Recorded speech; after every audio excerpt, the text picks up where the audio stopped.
বাংলাদেশের মানুষকে ঋণে নিমজ্জিত করে রেখে গেছে। আগের সরকারের যেহেতু কোনো লেজিটিমেসি ছিল না, সেই জন্যে ব্যয় বাড়ানো, যথেচ্ছ ব্যয় করা, কোনো হিসেব নিকেশের মধ্যে না থাকা, কোনো জবাবদিহিতার মধ্যে না থাকা এবং যা ইচ্ছা তা করা, পৃষ্ঠপোষকতা বজায় রেখে বাংলাদেশের মানুষকে ঋণে নিমজ্জিত করে রেখে গেছে।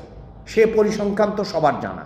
তাহলে আমাদের দরকার ছিল, কারণ কেন হয়েছে আগে করতে পেরেছে, কারণ তাদের কোনো জনরায় ছিল না। আমরা এবার জনরায় নিয়ে নিরঙ্কুশ একটা সংখ্যাগরিষ্ঠার মাধ্যমে, অর্থাৎ জন আস্থা আমাদের ইশতেহারে প্রতিফলিত হয়েছে। সেই আলোকেই কিন্তু আমরা সামষ্টিক লক্ষ্যমাত্রা ধার্য করেছি।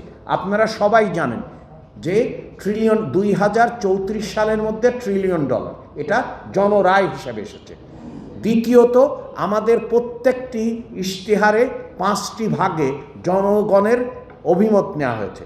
অর্থাৎ প্রথম হচ্ছে যে রাষ্ট্র ব্যবস্থার সংস্কার, দ্বিতীয় অধ্যায় ছিল হচ্ছে যে বৈষম্যহীন আর্থসামাজিক উন্নয়ন ও রাষ্ট্রীয় সক্ষমতা বৃদ্ধি, তৃতীয় বিষয় ছিল হচ্ছে যে ভঙ্গুর অর্থনীতির পুনরুদ্ধার এবং পুনর্গঠন, চতুর্থ বিষয় ছিল সমতাভিত্তিক আঞ্চলিক উন্নয়ন এবং পঞ্চমত অধ্যায় ছিল যে ধর্ম সম্প্রীতি, পাহাড় সমতলের মানুষের সম্প্রীতি, ক্রীড়া, সংস্কৃতি মাধ্যমে একটা বিভাজন থেকে সংহতি অর্জন।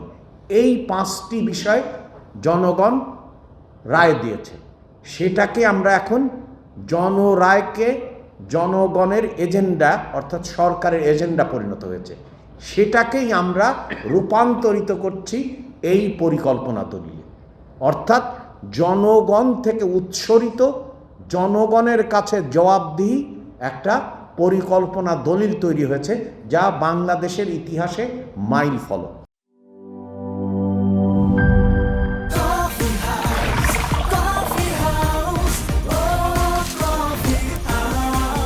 কফি হাউস, প্রতি চুমুকে আড্ডা জমে।